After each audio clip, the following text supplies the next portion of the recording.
பக்தி உணர்வை அடக்க நினைத்தால் தமிழ்நாட்டு மக்கள் பாடம் புகட்டுவார்கள் என பாஜக சட்டமன்ற உறுப்பினர் வானதி சீனிவாசன் தெரிவித்துள்ளார்.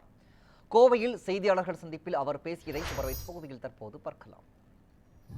இந்த நாட்டில் இருக்கக்கூடிய இந்துக்கள் பொறுமையானவர்கள், அமைதியை விரும்பக்கூடியவர்கள். ராமராஜ்யம் என்பது அதுதான். அத்தனை மக்களையும் அரவணைக்கக்கூடியதுதான் ராமராஜ்யம். எப்படி ஸ்ரீ ராமபிரானுக்கு குகனும் ஒரு சகோதரன் ஆனான், பழங்குடி மக்களும் அவருக்கு குடும்பத்தில் ஒருவராக மாறினார்கள். அவரை சுற்றி இருக்கின்ற கானகமும் சரி, கானகத்தில் வசிக்கின்ற விலங்குகளும் சரி, எப்படி அவர் ஒருங்கிணைந்த வாழ்க்கையை காட்டினாரோ அந்த ஒரு வாழ்க்கையை நோக்கித்தான் இத்தனை மக்களும் இந்த நாட்டில் இருக்கக்கூடிய மக்களை முன்னேற்ற வேண்டும் என பிரதமர் மோடி அவர்கள் நினைக்கிறார்.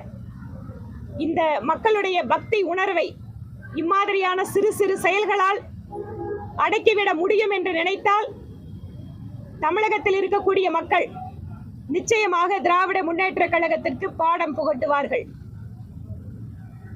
ராம பக்தி உணர்வை இவர்களுடைய இந்த திராவிட மாடல் அரசு ஒருபோதும் தடுத்து நிறுத்திவிட முடியாது. தமிழகம் ராமரோடு நெருக்கமாக தொடர்பு இருக்கக்கூடிய மாநிலம்.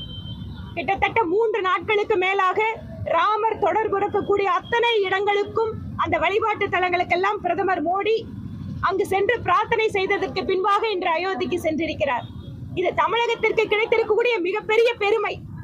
ஆனால் அவருக்கு மக்கள் முன்பாக கிடைக்கின்ற அந்த அன்பையும் ஆதரவையும் பார்க்க சகிக்காமல் இந்த தமிழக அரசு இம்மாதிரியான கடுமையான கட்டுப்பாடுகள் வாயிலாக மக்களை முடக்க நினைக்கிறது, அவர்களுடைய பக்தியை தடுக்க நினைக்கிறது.